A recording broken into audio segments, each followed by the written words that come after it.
Hello, ako po si Daniel. Welcome po sa aking 4th CSS tutorial Tagalog version. Okay, so last lesson po natin is yung background color. Okay, ngayon naman po is background image. So, imbis na po kulay, pwede po tayong maglagay ng mga picture. Okay, so itatype lang po natin dito sa CSS background. Ayun, meron pong nakalagay background image. Okay, ilagay po natin yung ano dito, URL, tapos lagyan, ay mali.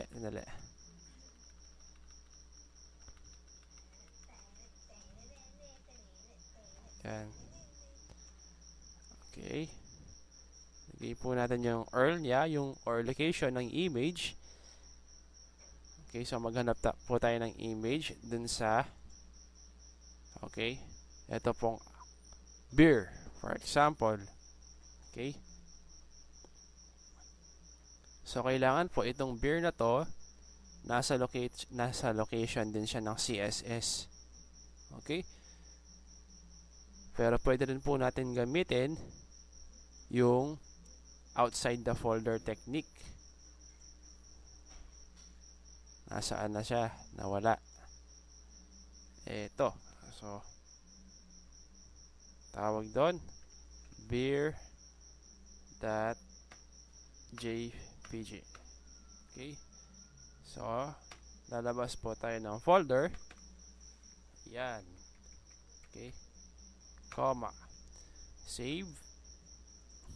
At tingnan po natin yung result. Okay. Ayun po.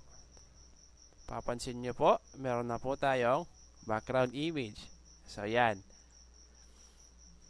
Para po ma-customize natin yung background image, pwede po tayong maglagay ng background repeat. Ibig sabihin, kung ayaw nyo ng no repeat. Okay. Yun. Okay, save natin. Higyan natin yung result. Refresh.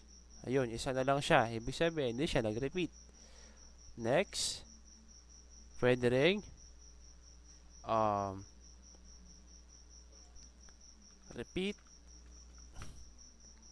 Okay, repeat kasi by default is magre-repeat. Okay, pwede ring repeat. Negative X. Okay, or dash X. Save. Ang mangyayari niyan, okay, dito sa X, pag sinapin natin X-axis, nasa ano siya, horizontal. Okay? Para nung nag-aral tayo ng yung graph dun sa algebra, okay? X-axis and Y-axis. So, ito yon. Okay?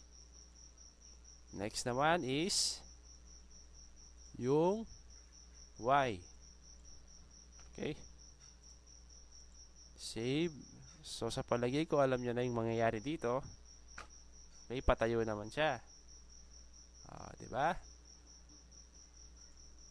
Next. Okay. So, example. Lagay tayo ng no repeat. No repeat. Repeat. Yan. No repeat. At gusto nating i-position yung ating background. Meron tayong background position.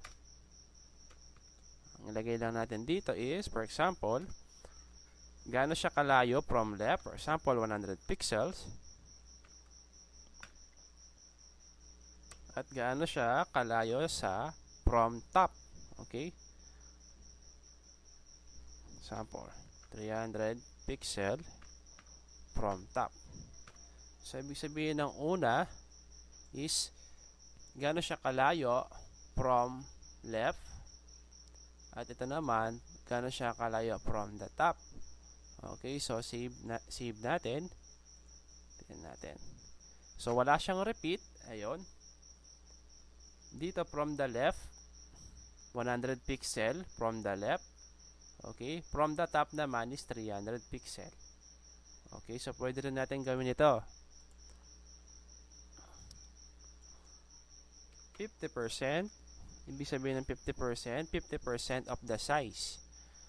Okay, ng ating HTML document. Okay, refresh. So, ibig sabihin, pupunta siya sa gitna. Okay, 50%.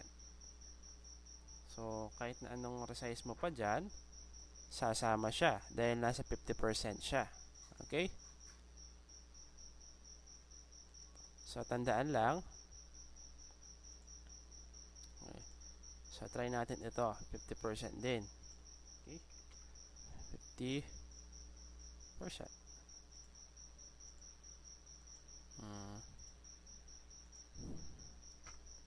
Fresh. So, ayun. Dahil yung website natin is hanggang dito lang yung text. So, kaya ganyan siya. Okay, so hanggang dito po muna. Maraming salamat po sa panonood. Paalam!